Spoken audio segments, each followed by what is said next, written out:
ദൈവനാമത്തിൻ്റെ മഹത്വം ഉണ്ടാകട്ടെ. ഇന്നത്തെ ദിവസം ദൈവം നമ്മോട് സംസാരിപ്പാനായി തന്നിരിക്കുന്ന വേദവാക്യം ലൂക്കോസ് എഴുതിയ സുവിശേഷം 1-ാം അധ്യായം അതിൻ്റെ 37-ാം വാക്യമാണ്. ദൈവത്തിന് ഒരു കാര്യവും അസാധ്യമല്ലല്ലോ. ദൈവമക്കളെ, ജീവിതത്തിൽ വളരെ വേദനിച്ച് കഷ്ടപ്പെട്ട് നരകിച്ചിരിക്കുവാണോ? ഒന്നും ചെയ്യാൻ പറ്റുന്നില്ല, എന്നെക്കൊണ്ടൊന്നും സാധിക്കുന്നില്ലല്ലോ എന്നൊക്കെ വേദനിക്കുവാണോ?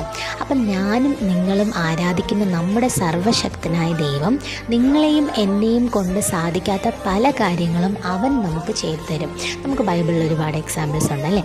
നമ്മുടെ ലാസറിനെ മരിച്ചതിന് ശേഷമാണ് യേശുക്രിസ്തു എന്ത് ചെയ്തത്? ഉയർത്തെഴുന്നേൽപ്പിച്ചത്. യായിറോസിൻ്റെ മകൾ മരിച്ചതിന് ശേഷമാണ് ഉയർത്തെഴുന്നേൽപ്പിച്ചത്. അപ്പോൾ നമ്മുടെ ലോകത്തിലുള്ള ഡോക്ടേഴ്സിനെ കൊണ്ട് പറ്റാത്തതും ഇവിടുത്തെ ലോയേഴ്സിനെ കൊണ്ട് പറ്റാത്തതും ഇവിടുത്തെ ഏതൊരു മനുഷ്യന്മാരെ കൊണ്ട് പറ്റാത്തതും നമ്മുടെ സർവ്വശക്തനായ ദൈവത്തെ കൊണ്ട് പറ്റും. അപ്പോൾ ദൈവത്തിൽ വിശ്വസിക്കാം, വചനം മനസ്സിൽ വയ്ക്കാം. നാളൊരു പുതിയ